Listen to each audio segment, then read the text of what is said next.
but traffic is still a little thick coming in from Sylvan. Total drive right now 31 minutes from Hillsborough to downtown. Thank you, Chris. Tomorrow is the day the Oregon Ducks take on the Indiana Hoosiers in the college football playoff semifinals. Coming up, we caught up with some of the players after they touched down in Atlanta. Sunrise continues after this. The KGW Plus TV app, streaming 24/7. Local news from the team you trust on your time. Track how the weather will impact your day. Certainly becoming increasingly hazardous. Extended, continuous coverage of breaking news live from the scene. That snowpack is still heavy. Go deeper with in-depth interviews and exclusive reporting. All the local news you need, live or on demand. KGW Plus. Download on your TV and watch for free.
We have now issued a weather impact alert. We could expect conditions in some parts of our area to change drastically pretty soon, right? And very quickly, yeah.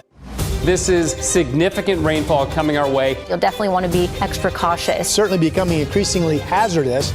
We've got the potential for some tree limbs or even trees or power lines to come down. Of course, when you hear thunder, it's always best to take cover. On Weather Impact Alert Days, stream extended coverage on KGW Plus.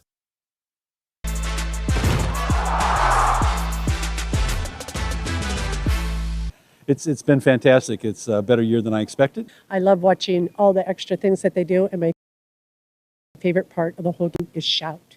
Ducks fans are on the ground and ready in Atlanta, and so is the team the day before they kick off in the Peach Bowl. KGW sports reporter Orlando Sanchez is in the middle of all the action. Check it out.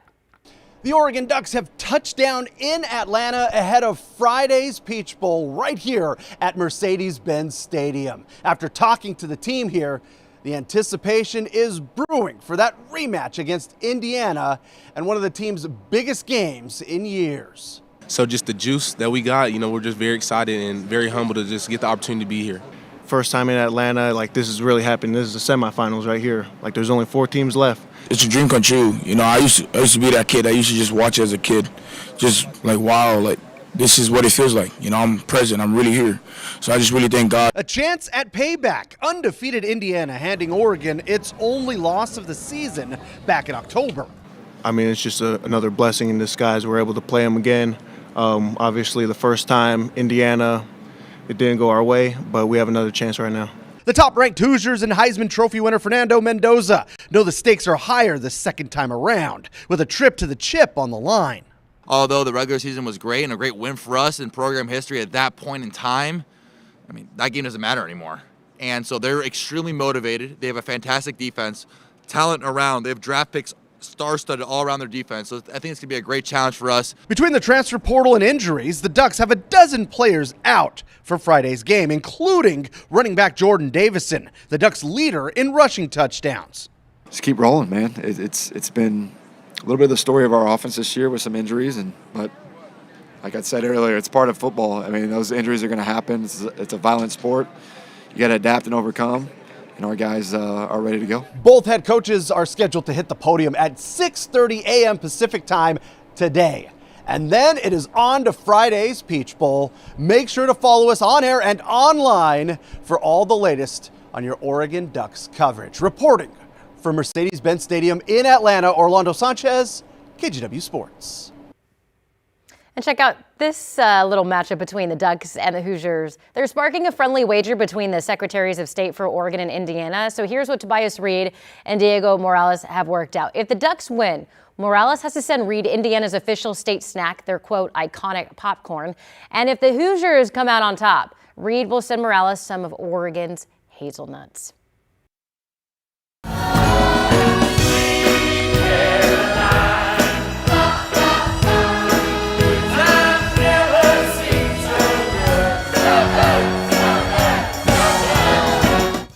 Neil Diamond fans, listen up. This week is your chance to catch the Rock and Roll Hall of Famer's story live on stage. Broadway in Portland presents A Beautiful Noise, the Neil Diamond musical, this week at the Keller Auditorium. We got a chance to speak with some of the cast members about their excitement for this production.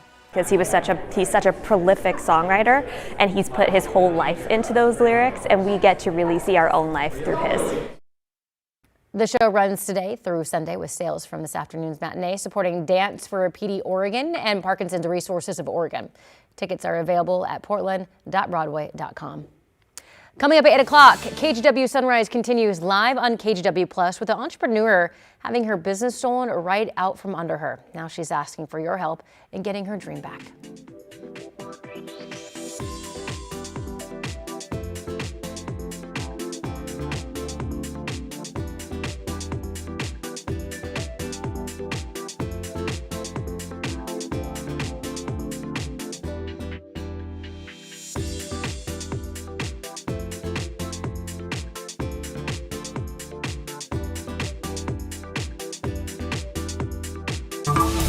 The KGW Plus TV app, streaming 24/7. Local news from the team you trust on your time. Track how the weather will impact your day. It's certainly becoming increasingly hazardous. Extended, continuous coverage of breaking news live from the scene. That snowpack is still heavy. Go deeper with in-depth interviews and exclusive reporting. All the local news you need, live or on demand. KGW Plus. Download on your TV and watch for free.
The KGW Plus TV app, streaming 24/7. Local news from the team you trust. Track how the weather will impact your day. Breaking news live from the scene. All the local news you need. KGW Plus. Download on your TV and watch for free. On Weather Impact Alert Days, stay informed, prepared, and connected with KGW and KGW Plus. Coverage that alerts what's coming and how it will impact you. Watch extended weather coverage on KGW Plus.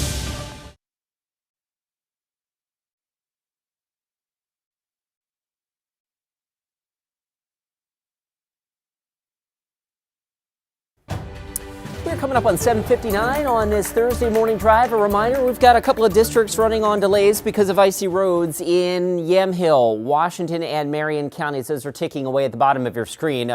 Several crashes actually reported earlier this morning on 99W between Newburgh and Dundee. That has been an especially trouble spot. So is 219 near Shampooey Road, just south of the Newburgh area. Lately, though, the big deal on the freeways is crash near Tualatin has the northbound left lane blocked on I-5, and that's got traffic running pretty thick all the way back to the north side of Wilsonville.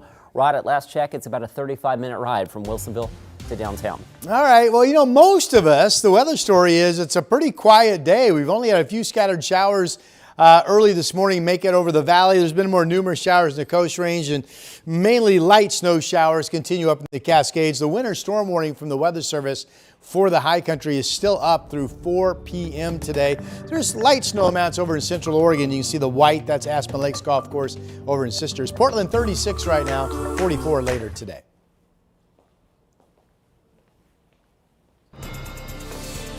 It was just terrifying that we kind of been waiting for this to happen, and the fact that it did was just terrifying to see. The Portland community mourning the death of a woman shot and killed by ICE agents in Minneapolis. Coming up at 8, the outrage now sparked across the country and why government officials are saying it was self-defense. Plus, her dream stolen from her. A St. Helens woman is asking for your help in helping find her boutique. And certain tracking app users are one step closer to winning a privacy settlement. How the lawsuit could shape how all health apps handle sensitive information.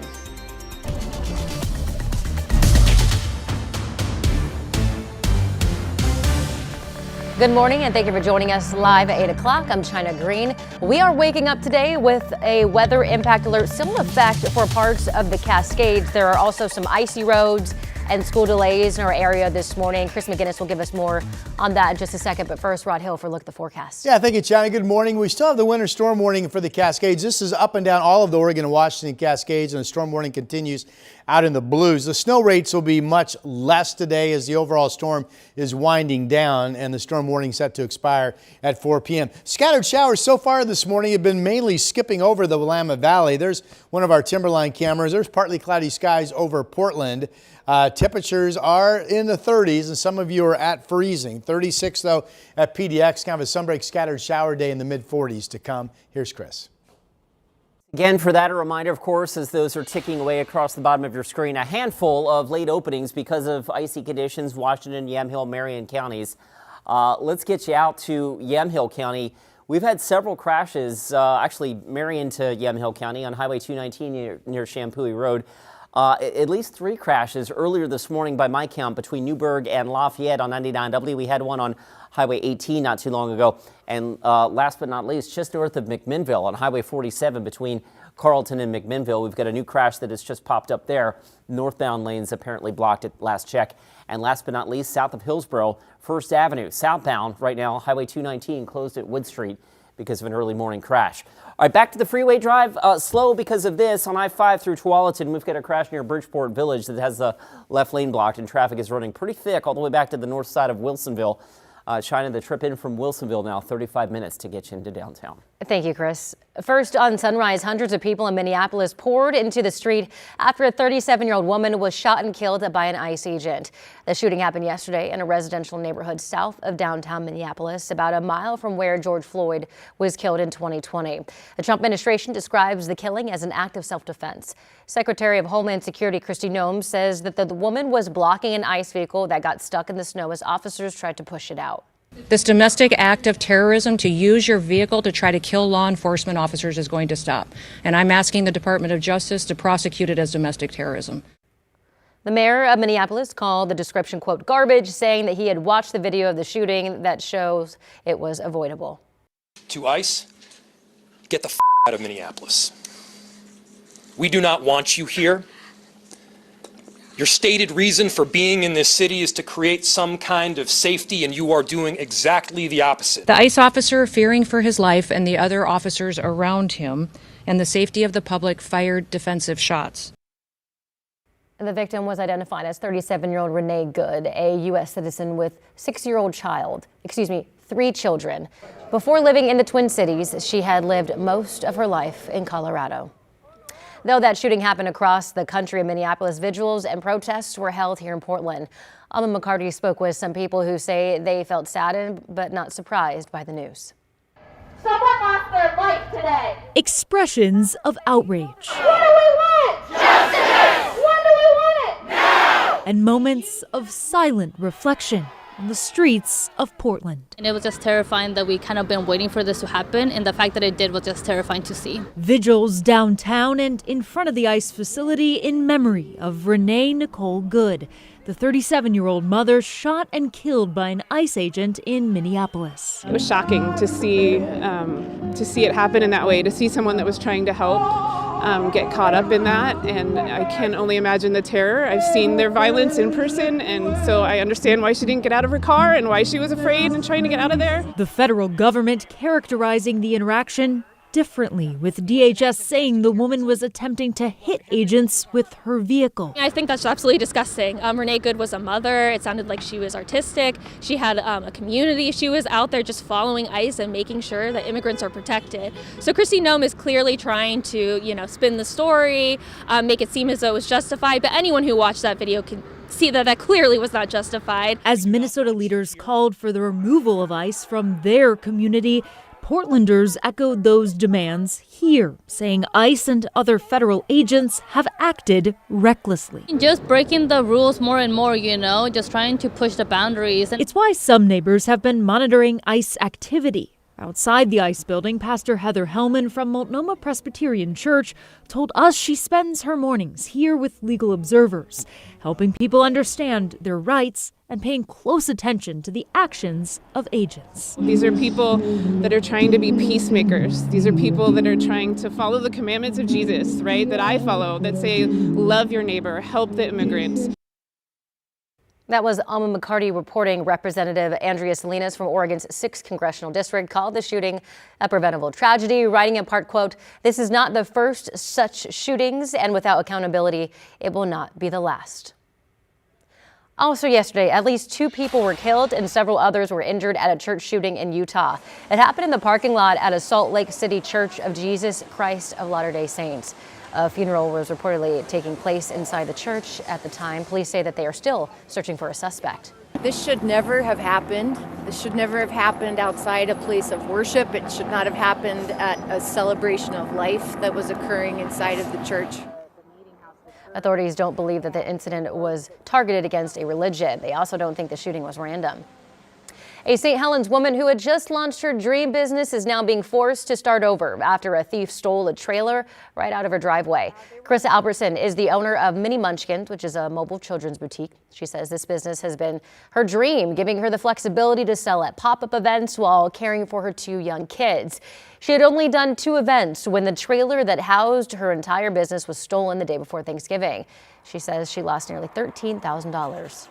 I had clothes, toys, books, cups, blankets. I had basically a little bit of everything. We just put so much work into that trailer that I was trying not to lose hope that everything was just completely gone and that something would eventually turn up. Albertson is now raising money through a GoFundMe to restock her inventory and buy new machines so she can start making clothes again. Anyone with information should contact St. Helens Police. More than 100 cats are getting care after they were removed from a home in Buckley, Washington. The local sheriff's office says that they were living in deplorable conditions. The sheriff's office says that the cats are being split up between local cat rescues, shelters, and humane societies because of the sheer number of them. The sheriff's office adds that when the investigation is finished, the prosecutor's office will determine a possible charge. Your time now is 8:07. Very active in the weather world for Rodney Hill. You know what? Actually, China, let me take a step back. I can back up this far. The weather's really starting to settle down. And I think today when we look back, we're going to go, hey, that's a pretty quiet day. Certainly it's going to be more dry and more partly cloudy than it will be scattered showery at any given time. Now you can see the scattered showers are feeding in from the northwest, but the flow pattern is fairly weak and we've already seen the showers kind of pop over the Coast Range and then a lot of them skip the valley and then they kind of refire over the Cascades. There's some light snow falling right now. Now, what China is referring to is the winter storm warning that is still in effect for the high country of the Cascades. Snow level today will start to go back up to about 3,000 feet. The Weather Service has their storm warning up, set to expire at 4 p.m. today. At least a few more inches of snow coming between now and then.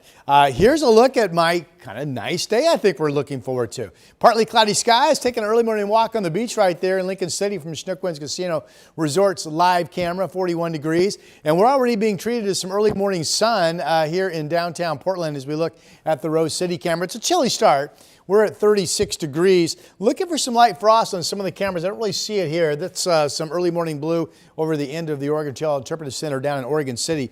The Oregon City Hills, one spot that reported some snow in the air yesterday afternoon. Now notice it is freezing in Forest Grove, and Hillsboro and Scappoose are actually now all the way down to 29 degrees. It's still holding above freezing in Salem, but it looks like we have seen or are seeing some patchy icy spots in the rural areas due to the opening of the cloud deck and some partly cloudy skies. There are the afternoon temps. Again, 46 today, pretty good day overall. Tomorrow completely dry, and we'll be completely dry on Saturday as well. Here's Chris. Rod, thanks for that. Those cool delays, by the way, primarily concentrated in Washington, Yamhill, Marion counties. And you can see we've got a number of crash indicators on rural roads in those areas. So to Rod's point, again, watch yourself. If the sky is clear and when you step outside, reasonable chance there could be some slick spots there. I'm not sure if this is freezing road related here, but Highway 219, First Avenue, just south of Hillsboro, the southbound lane remains blocked at Wood Street because of an earlier crash. And on the freeways in Tualatin, this is still creating some delays on northbound I-5 near Bridgeport Village. The northbound left lane is still blocked, and you can see the traffic is really thick all the way back past 205 to the north side of Wilsonville. We're moving along at less than 10 miles an hour, it appears, at last check there. That drive right now, China in from Wilsonville, up to 41 minutes. Thank you, Chris. A consumer privacy lawsuit involving the popular Flow period tracking app is getting closer to paying users. Last month, a judge cleared the way for a multi-million-dollar settlement with Flow and Google after claims that the app shared reproductive health data with big tech platforms. Sunrise reporter Corey Johnson joins us live with the lawsuit details and what users need to know. Good morning, Corey.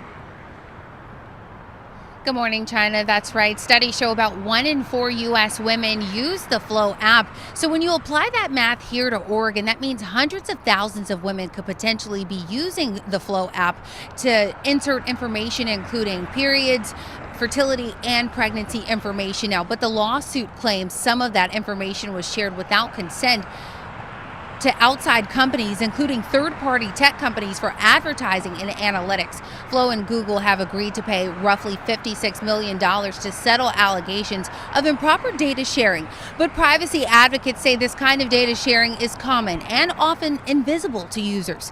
EFF, the Electronic Frontier Foundation, tells me there are some steps that you can take to protect yourself, like turning off your advertising ID.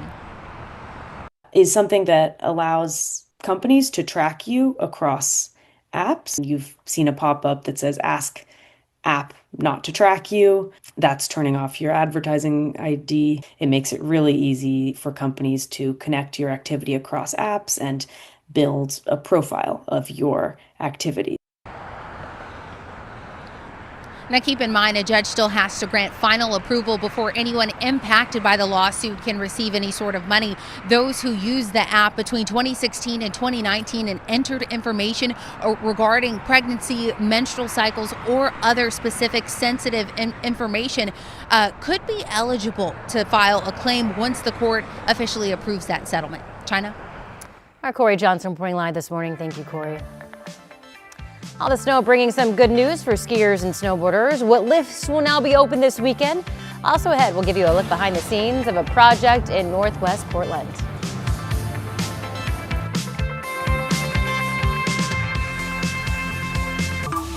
The KGW Plus TV app, streaming 24/7.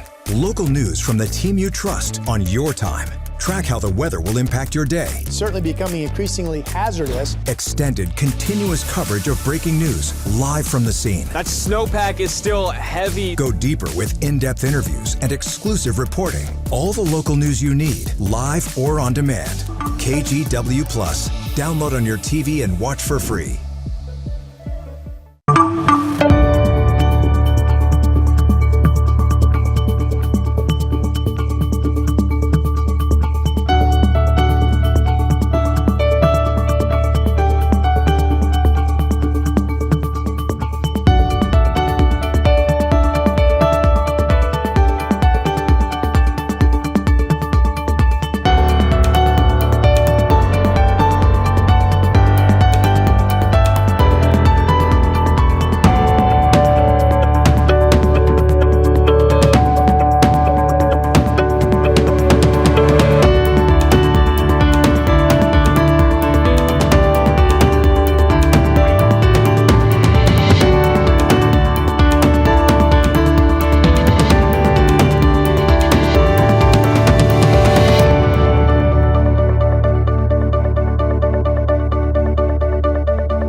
On weather impact alert days, stay informed, prepared, and connected with KGW and KGW Plus. Coverage that alerts you to what's coming and how it will impact you.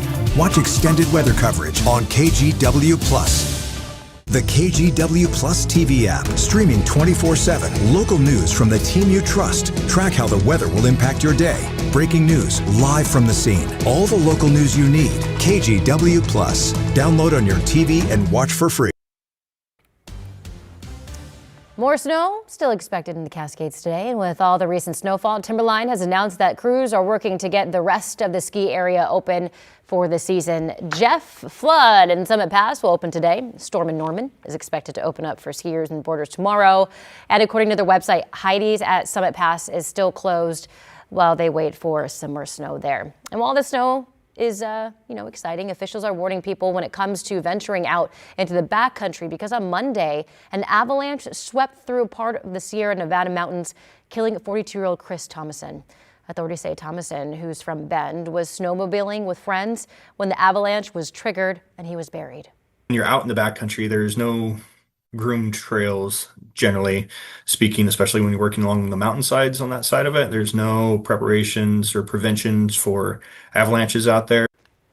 Officials say that the avalanche was human triggered, and they are emphasizing how quickly backcountry conditions can become dangerous, stressing for skiers, snowboarders, and others to stick with groomed trails.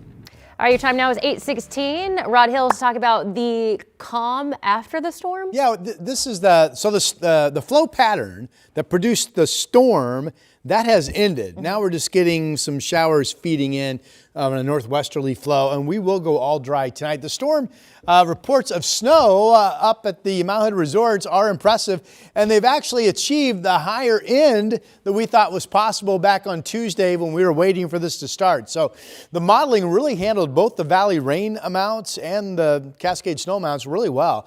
Timberline just updated this, now reporting 34 inches of new snow since it started back on Tuesday. They only need 2 more inches to get to 3 feet, obviously. Meadows reports 28, Ski Bowl 18. And if you're at 5,000 feet up on Mount Hood anywhere, you're going to find 40 inches or more of new snow, of total snow on the ground, what's fallen on top of some 20 inches or so that was there before the storm hit. Snow level today has been low this morning, all the way down to about 1,200 feet. We've seen snow on the ground in the Welch's rhododendron area around 1,500 feet. It will be going up to 3,000 feet today as this showery pattern, I think, just kind of eventually becomes more flurries than anything. But we certainly could get a few more inches of snow yet to come during the day. There's a wintry look at Timberline Lodge, and it's cold. 18 degrees up there. The winter storm warning from the Cascades, again, in effect officially until 4 p.m. So we have the impact alert up, of course. We've got temperatures below freezing. We've got breezy west winds, and again, another 3 to 6 total. But they've already picked up like that first part of that. So I think just a few more inches potentially moving forward. Passes are the way you would expect them to be, very snow-packed. But ODOT does such a great job, the crews, of constantly plowing and making the roads passable. That was Highway 26 on Mount Hood. Similar scene with a temperature of 22 degrees of Santee Anne. Yesterday was the first time I believe we've seen this season. This is the Coast Range. Highway 26 from Portland climbing up toward the summit at 1,400 feet. Slushy conditions on the roadway with a temperature near freezing. And reports that I saw were like at least 3 to 4 inches of snow roadside. Temperatures will continue to rise, and that will be looking at improved conditions, but a little sloppy right now, FYI. Weather pattern is changing. The clouds are going to start going, and weather systems generally around us. Now today, we have the scattered showers coming in from the northwest. Not many showers expected in the valley. We will definitely see, as you look at Futurecast today, see way more dry time than wet. Pretty shot of the Columbia from the Vancouver, the Springs at the waterfront camera this morning.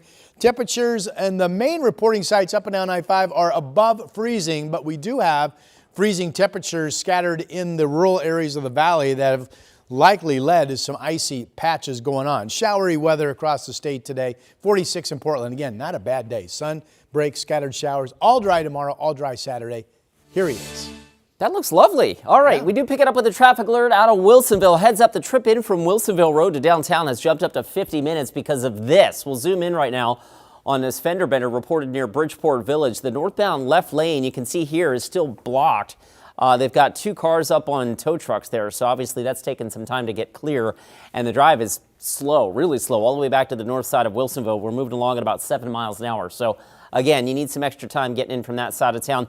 Other drive times are up a little bit on the Sunset, but not bad. 33 minutes gets you in from Hillsborough. I mean, I say not bad. I mean, that's standard for this hour of a Thursday morning commute. Jenna, back to you. Thank you, Chris. Where it began, I can't begin to know, but then I know it's growing strong. Making a beautiful noise on Portland's Broadway stage, where you can catch the story of Grammy winner Neil Diamond this week only. KGW Plus TV app, streaming 24/7. Local news from the team you trust. Track how the weather will impact your day. Breaking news live from the scene. All the local news you need. KGW Plus. Download on your TV and watch for free. On Weather Impact Alert Days, stay informed, prepared, and connected with KGW and KGW Plus. Coverage that alerts you to what's coming and how it will impact you. Watch extended weather coverage on KGW Plus.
We have now issued a weather impact alert. We could expect conditions in some parts of our area to change drastically pretty soon, right? And very quickly, yes. This is significant rainfall coming our way. You'll definitely want to be extra cautious. Certainly becoming increasingly hazardous. We've got the potential for some tree limbs or even trees or power lines to come down. Of course, when you hear thunder, it's always best to take cover. On Weather Impact Alert Days, stream extended coverage on KGW Plus.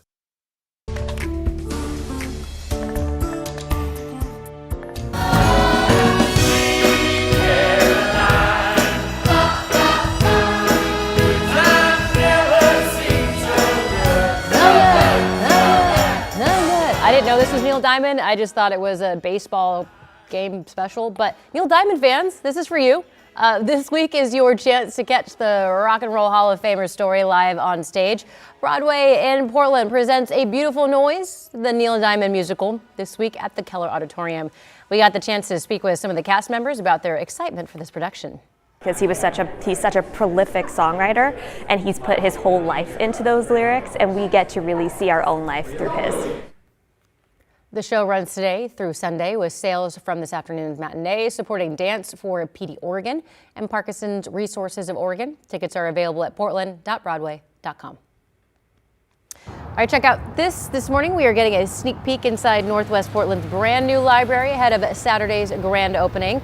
The Northwest Library on Petty Grove includes 11,000 square feet of space, which is double the size of the old branch.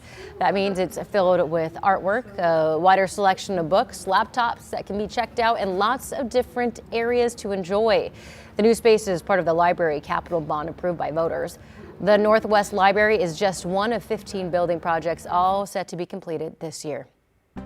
Now for your morning rush. After 14 years in business, North Portland's Interurban is closing. In a post on Instagram, the self-proclaimed modern American saloon didn't explain why, but mentioned that this closure isn't much different than others we've seen in the city. The neighborhood bar along North Mississippi will shut its doors January 18th. The number of estimated job openings across the country slumped to about 7.6 million at the end of November. That is the lowest level in more than a year. Data shows job openings trended lower across most industries except retail and construction. Here in Oregon, the state gained jobs in leisure, hospitality, and healthcare, but lost jobs in government and information.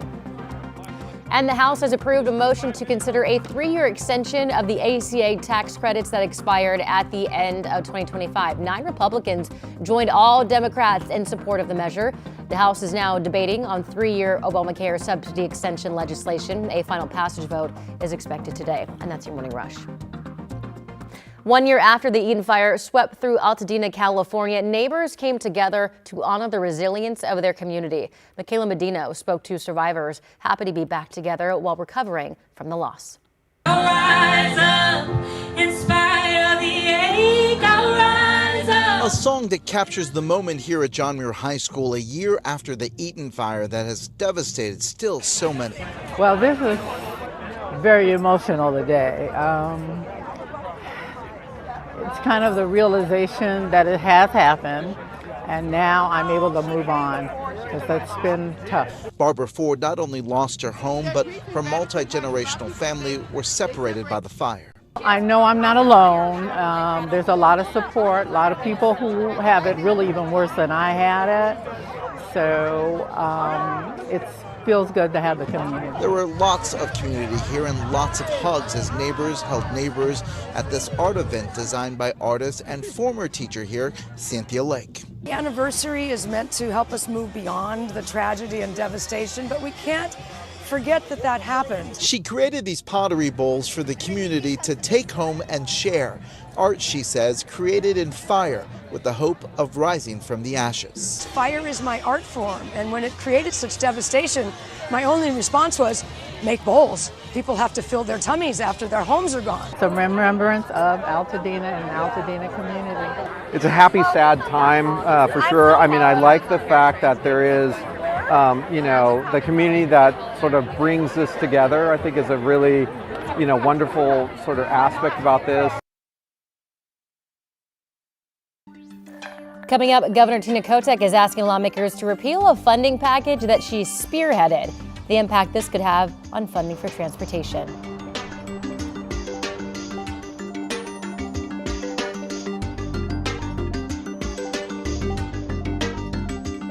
On Weather Impact Alert Days, stay informed, prepared, and connected with KGW and KGW Plus. Coverage that alerts you to what's coming and how it will impact you.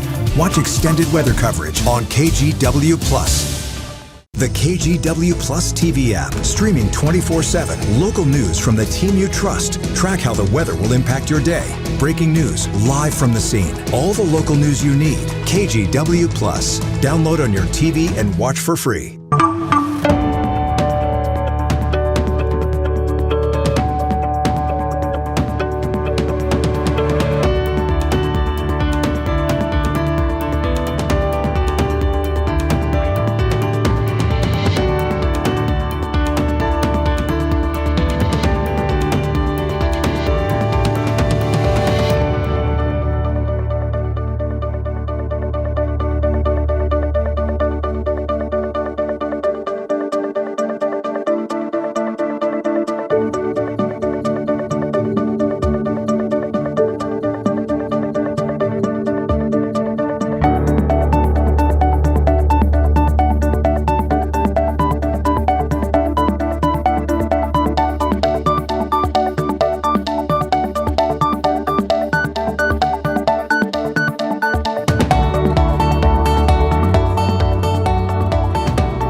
We have now issued a weather impact alert. We could expect conditions in some parts of our area to change drastically pretty soon, right? And very quickly, yes.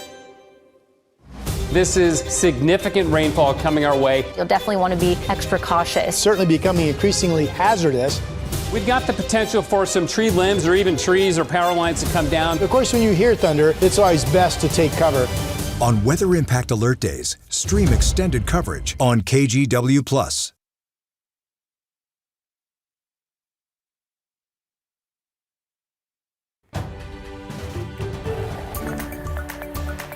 Good morning, I'm China Green. We now know the name of a burglary suspect arrested after a nearly 6-hour standoff in southwest Portland. Jonathan Cook was safely taken into custody around 11 o'clock Tuesday night. Authorities say this all began when a man says he found a stranger in his apartment. After the man escaped, police say that Cook barricaded himself in a bedroom. It took hours of negotiations, but Cook eventually came out. and is now charged with burglary. He is set to be arraigned at 2 o'clock this afternoon. Headed over to Rod Hill for a look at your weather. Hey, today's the day the weather pattern kind of eases. We still have the storm warning from the Weather Service for the Cascades up until 4 p.m. Storm warning also still in effect for the Blue Mountains. It's been mostly kind of light snow showers up there the last hour or so. More showers hitting the coast. Fewer have been moving through the valley. They now have a base well over 40 inches up at Timberline thanks to about 3 feet of new snow. A little bit of early morning sun in Portland. Current temperature is 36. We'll be in the mid-40s today, a mix of sun breaks and scattered showers. A completely dry day tomorrow and Saturday.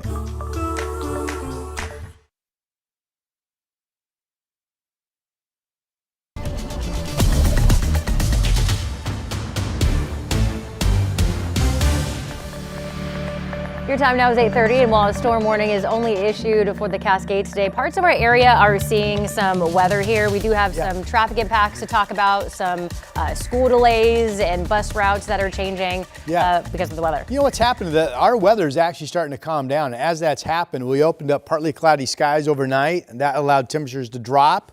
And apparently we've had some spots, especially out in Washington and Yamhill counties, where the roads were wet when the temperatures dropped, and we've had some icy patches. So FYI on that. Sun's up now, and that risk will soon be going away, I would surmise.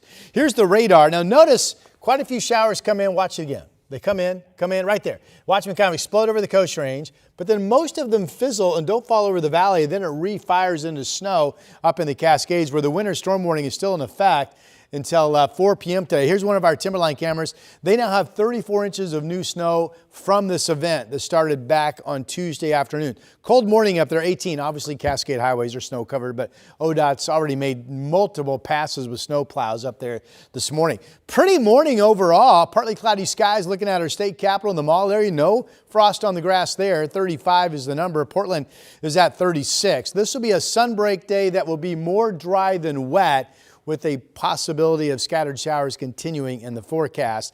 Temperatures will be chilly overall, especially east of the Cascades. Highs will be only around freezing in some spots, John Day and Baker City and the Grand for that matter, but we'll be in the 40s this afternoon here on the west side. Today's the day we really ease things. Tomorrow we're completely dry, 48. Could be some frosty spots tomorrow morning. And Saturday, 51. We have added a chance of some light rain coming into the area on Sunday. But beyond that and Sunday night, looks like we're dry going into the mid part of next week. Here's Chris. Rod, as you mentioned, with some of those frosty, slick spots out there, of course, we do have a scattering of 2-hour delays. They're ticking away across the bottom of your screen, primarily in Washington and Yamhill and Marion counties this morning. But one of the other trouble spots we've got right now is a crash in Tualatin. So I-5 from Wilsonville right now is up to 60 minutes at last check. Let's zoom in here. The good news is this crash has just been cleared to the shoulder. It does appear that all northbound lanes are now open, but we are slow all the way back. This is near the 205 interchange. Let's take it to the north side of Wilsonville. You can see we've got a log jam yet to get through here. So if you're just hitting the roads and you're headed northbound, again, 60 minutes is the northbound drive to get you in from Wilsonville to downtown. China? Thank you, Chris. We start with new fallout in Minnesota and across the country after a woman was shot and killed by an ICE agent. The mayor of Minneapolis now calling for ICE to get out of his city, while the Trump administration is calling the shooting a justified response to an act of domestic terrorism. A warning here, we do have video of the incident and it may be difficult for some viewers to watch. NBC's Alice Barr has the latest. The city of Minneapolis, once again the center of protest, outrage, and grief. I'm beyond the thoughts and prayers. I'm enraged now.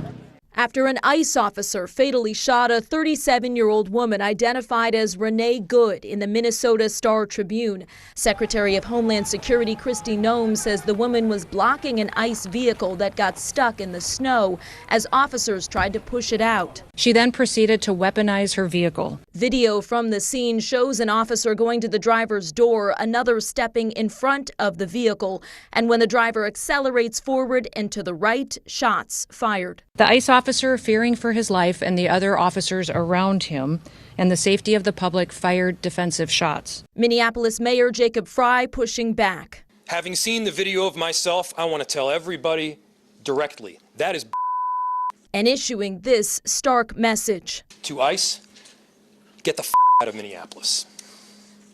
We do not want you here.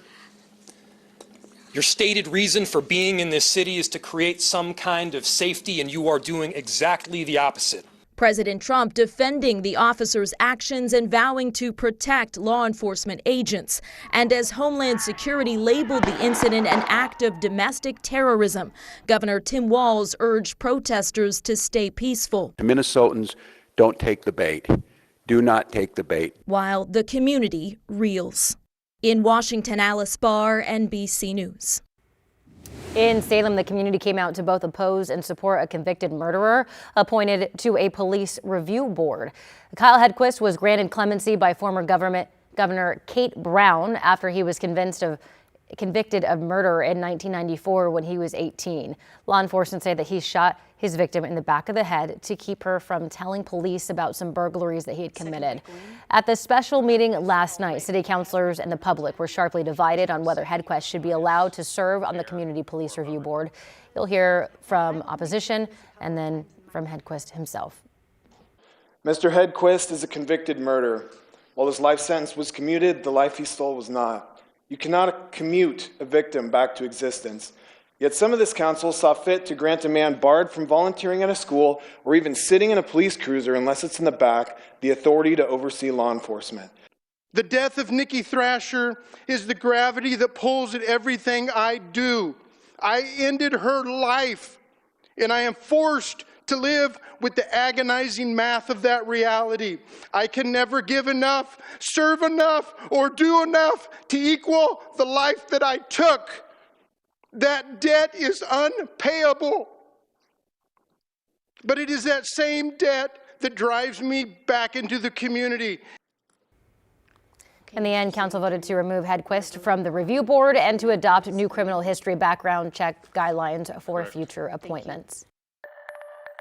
So I am going to recess our meeting to tomorrow when we will pick back up at the previously scheduled time. Thank you all. So that marked the end of a marathon 6+ hour Portland City Council meeting last night. The 12 councilors arguing over who should be the council's next president and vice president. It's something that the council will now do every year because of the new form of city government that took effect in January of last year, but last night ended with no decision. Councillor Burglary received 6 votes. Councillor Knoll received 6 votes. So current council president Alana Burglary is up against fellow District 2 councillor Samir Kanal. 7 votes are needed for a decision to be final. Oregon Attorney General Dan Rayfield is suing 3 major insulin makers and pharmacy benefit managers for more than $900 million. The lawsuit claims that the companies coordinated to inflate insulin prices even as production costs dropped. The alleged scheme involved boosting list prices to get favorable placement on drug lists, then paying rebates back to the middlemen. Rayfield says Oregonians are forced to ration insulin, reuse needles, or skip meals altogether to control blood sugar. He's asking a judge to stop the practice and order restitution.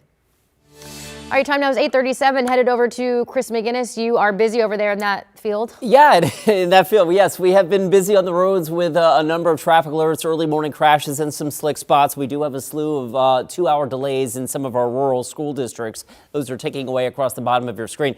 And let me show you on the traffic map what we're talking about here. I mean, numerous crashes, at least 3 or 4 on 99W between McMinnville and Dundee. And now as we focus down into Polk County, there are a number of crashes reported along Highway 22 from Dallas out to Grand Run. The road is open, but there's a good chance that slick roads and icy conditions may be to blame for some of those fender benders. One's just cleared on I-5 northbound in Tualatin, but the backup remains. And so the trip right now getting in from Wilsonville is still going to take you some extra time. Right now we're looking at about a 52-minute ride, 52 minutes to get you in from Wilsonville Road to downtown. China? Chris, thank you. And a massive 180, Governor Tina Kotek is now asking lawmakers to repeal the state's stopgap transportation funding package, which she previously spearheaded herself. That's after some of it, including a gas tax hike, was paused when critics got enough signatures to put it up to voters this November. Sunrise reporter Corey Johnson has more. Well, some are calling it an about-face, as it's a package Governor Kotek fought to pass just 3 months ago during September's special session. Now, the transportation package was expected to raise about $4.3 billion over 10 years. It also featured a 6-cent increase to the state's 40 cents per gallon gas tax, plus hikes to title and registration fees. Republicans panned the bill, then launched a referendum, gathering enough signatures to put many of the fee increases to voters come November. But Kotek's call to repeal her transportation package yesterday would remove that opportunity. As of right now, revenue provisions from the funding package are frozen because of the referendum. But ODOT's projected $300 million budget gap still remains a key issue. We have a near-term problem with the Oregon Department of Transportation that we have to solve, but we also need to be able to invest in infrastructure going forward. So for us, I don't care what's happened in the past. We are coming back together to figure this out. It does feel like her ideas for being able to reprioritize funding sure looks a lot like Republicans' plan this last session, and I wish that we could have talked a little bit more about that a year ago. Governor Kotek plans to convene a bipartisan group of lawmakers and stakeholders in order to develop a transportation package for the 2027 legislative session. The short session is scheduled to begin next month. Back to you. The Oregon Ducks have touched down in Atlanta, and the countdown to the Peach Bowl continues. We bring you the latest.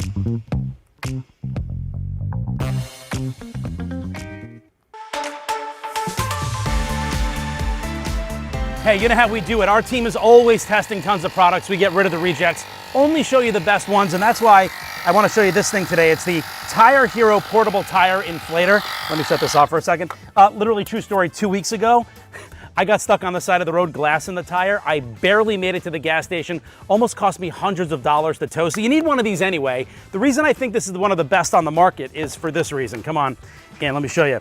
So let's say you don't know the PSI of your car, you don't know what it's supposed to be, or if you want to inflate a ball, it does it for you. So you see the little car icon right there? You can flip through these. Okay, I want to do my car. No, I want to do my motorcycle, little motorcycle icon. I want to do my bicycle tire. Or I want to do a soccer ball or an exercise ball. I just blew these up. The other cool thing about this is this. Come on and look at this. It's got the USB adapters here. It acts as a portable battery charger, so you can charge your tablet, you can charge your phone. It also comes with all these different nozzles for kind of anything you would have. It's small enough to literally, I mean, it's a pretty packed glove compartment, right? Look at that. It still fits. Nice and easy. Got a great deal for you on this today. And by the way, you want one of these anyway. You want this anyway because you can save $60 a year for properly inflated tires. So why wouldn't you? Get this one though, because I think it's the best on the market. $69.99 normally. Got a deal for you today. 20% off down to $55.99. Scan the QR code on the screen right now or go to shoptvdeals.com. The KGW Plus TV app, streaming 24/7. Local news from the team you trust on your time. Track how the weather will impact your day. Certainly becoming increasingly hazardous. Extended, continuous coverage of breaking news live from the scene. That snowpack is still heavy. Go deeper with in-depth interviews and exclusive reporting. All the local news you need, live or on demand. KGW Plus. Download on your TV and watch for free.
We have now issued a weather impact alert. We could expect conditions in some parts of our area to change drastically pretty soon, right? And very quickly, yeah.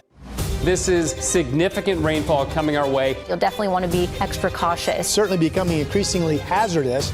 We've got the potential for some tree limbs or even trees or power lines to come down. Of course, when you hear thunder, it's always best to take cover. On weather impact alert days, stream extended coverage on KGW Plus.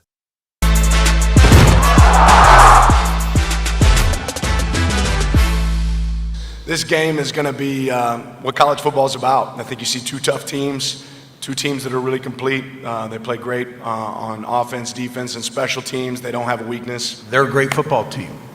And people, I know I said it's hard to beat a great team twice. Well, it's hard to beat a great team, period.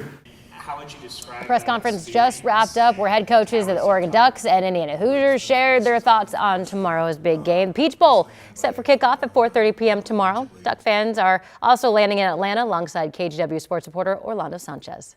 The Oregon Ducks have touched down in Atlanta ahead of Friday's Peach Bowl right here at Mercedes-Benz Stadium. After talking to the team here, the anticipation is brewing for that rematch against Indiana and one of the team's biggest games in years. So just the juice that we got, we're just very excited and very humble to just get the opportunity to be here.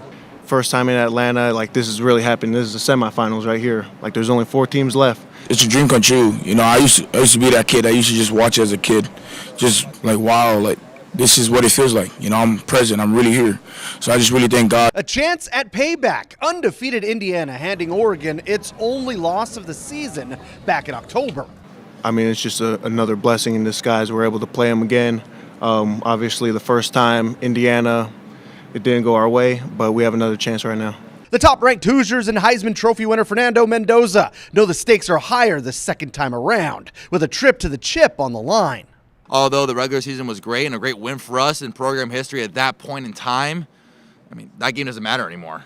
And so they're extremely motivated. They have a fantastic defense, talent around. They have draft picks star-studded all around their defense. So I think it's going to be a great challenge for us. Between the transfer portal and injuries, the Ducks have a dozen players out for Friday's game, including running back Jordan Davison, the Ducks' leader in rushing touchdowns.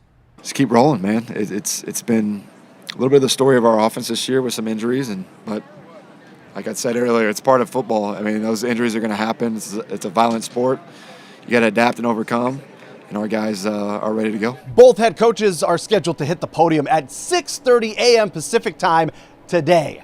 And then it is on to Friday's Peach Bowl. Make sure to follow us on air and online for all the latest on your Oregon Ducks coverage. Reporting from Mercedes-Benz Stadium in Atlanta, Orlando Sanchez, KGW Sports. All right, time now is 8:46. We are headed to the weather deck where we find Rod Hill outside, and it looks like, is that sun? Yes, it's sun. What? We have sunshine.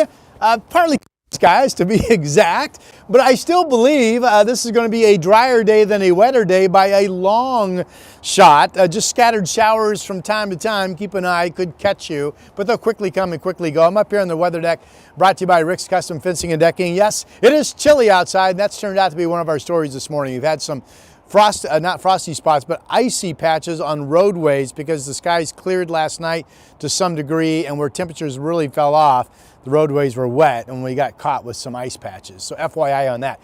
The numbers are impressive, and here they are. The numbers I'm referring to, the snowpack, or actually the fresh snow from this particular snow event up on Mount Hood going back to when it started on Tuesday. Timberline 34 inches. They could easily pick up a couple more today and get to a 3-foot storm total. 28 at Meadows, 18 at Ski Bowl. Snow levels today 1,200 feet this morning. And they will start to rise up to about 3,000 feet. There's our lodge shot, and it's cold. Thank goodness the weather deck is not up at Timberline. 18 degrees up there, and with that wind blowing, it's got to feel like 0 easily. Now, I mentioned the winter storm warning still up from the Weather Service for the Cascades until 4 p.m. The winter storm warning still in effect out in the Blues as well. Another 3 to 6 inches during the day today. We've already picked up a couple inches of that amount. Later today into tonight, the moisture chance totally goes away. Everybody becomes dry. That is snow roadside and a warming temperature on Highway 26 getting into the Coast Range, where we've had some slushy conditions up at 1,400 feet. Again, snow levels really fell off behind that second front that came in yesterday afternoon. Here's the radar right now. This is our typical northwest scattered shower flow mixed with some breaks. The white over the Cascades, primarily some flurries at this point currently, but snow rates could pick back up from time to time. This is a pretty camera here. Partly cloudy skies, some early morning sun bouncing off of the Columbia waters from the Vancouver, the Springs at the waterfront. Let's see what temperature is. 36 degrees, holding above freezing. But again, we've had some frosty or freezing spots out in parts of the valley. Early morning sun and 40 with a west breeze out in the Oregon Veterans Home camera location in the Dalles. Were you folks? Be primarily dry today. There's a shower threat in your forecast. Here are the other numbers.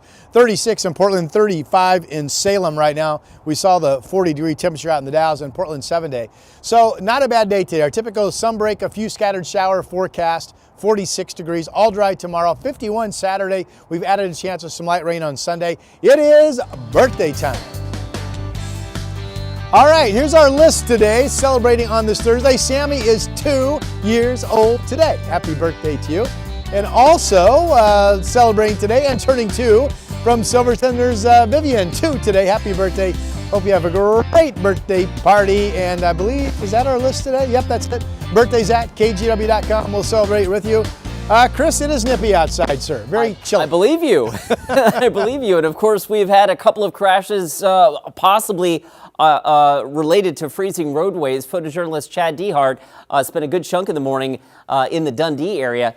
99W had several crashes along it between McMinnville and Sherwood earlier this morning. That has reopened, but now as we focus down on Highway 22 west of the Dallas area through Polk County, there's a few crashes there, and I have looked at some of the temperature readings near freezing. So again, watch yourself. If the sky's been clear over your neighborhood or your drive this morning, there could be some slick spots out there. Earlier crash in Tualatin out of the way. The I-5 drive still running a little thick as you check that out. This is back towards the Norwood Road overpass. Right now the drive in from Wilsonville checking in at about 36 minutes, which is actually an improvement from, say, about 20 minutes ago. We'll be right back. The KGW Plus TV app, streaming 24/7. Local news from the team you trust on your time. Track how the weather will impact your day. Certainly becoming increasingly hazardous. Extended, continuous coverage of breaking news live from the scene. That snowpack is still heavy. Go deeper with in-depth interviews and exclusive reporting. All the local news you need, live or on demand. KGW Plus. Download on your TV and watch for free.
The KGW Plus TV app, streaming 24/7. Local news from the team you trust. Track how the weather will impact your day.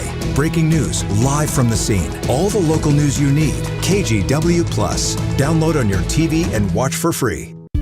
On Weather Impact Alert Days, stay informed, prepared, and connected with KGW and KGW Plus. Coverage that alerts you to what's coming and how it will impact you. Watch extended weather coverage on KGW Plus.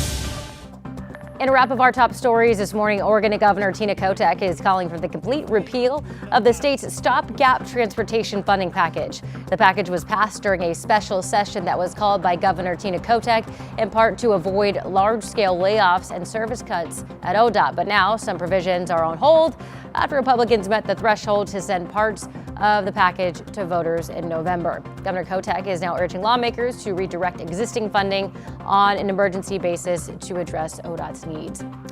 Oregon Attorney General Dan Rayfield is suing 3 major insulin makers and pharmacy benefit managers for more than $900 million. The lawsuit claims that the companies coordinated to inflate insulin prices even as production costs drop. Rayfield says Oregonians are forced to ration insulin, reuse needles, or skip meals to control blood sugar. He's asking a judge to stop the practice and order restitution. And with the recent snowfall, Timberline has announced that crews are working to get the rest of the ski area open for the season. Jeff Flood and Summit Pass will open today. Storm and Norman expected to open for skiers and boarders tomorrow. And according to their website, Heidi's at Summit Pass is still closed while they wait for some more snow. If you don't know, that's that smaller kind of beginning slope, if you will, that's down at Government Camp. They picked up over a foot there. 46 is the temperature expected later today. A typical sunbreak scattered shower day. We'll have more dry weather than wet and totally dry tomorrow. Okay, Rod, obviously still dealing with a handful of school delays, primarily in Washington, Yamhill, Marion counties because of slick roads out there. We've reported on a few crashes, we think, as a result of those icy roads. Luckily, the freeway drive right now is actually improving, and there's a live look at it right now. One of our slower commutes remaining, the trip from Wilsonville, about 33 minutes from Wilsonville Road into downtown. All right, finally this morning, a quick action from volunteers helped a mom-to-be deliver a Christmas miracle. Listen to this. So this is Catherine Sims. On December 23rd, she called 911 after she went to labor. The last ferry was done for the night, so the only way to get to the mainland was by fireboat. That's where volunteer EMTs came in, but by the time they docked, Sims' water had broke. So at 12:01 a.m. on Christmas Eve, baby Hallie was delivered on the boat. It was the first for the fire department's captain, and only the second delivery happened on the vessel in Anderson Island fire and rescue history. I like this. Coming in with a splash. Yeah. I couldn't. I've never had kids, but I can't imagine that was fun. That has got to be frightening. There's a reason why we have babies in hospitals. Yeah. Just saying. Yeah, there's a reason why women do it and men don't, for that matter. That's true. Yes. Okay, a reminder, you can watch this anytime you want, live exclusively here on KGW Plus starting at 7. We do also have another half hour of sunrise, a half hour news at 12:30 and 5:30 on Plus Live. So we hope to see you there. Have a great day.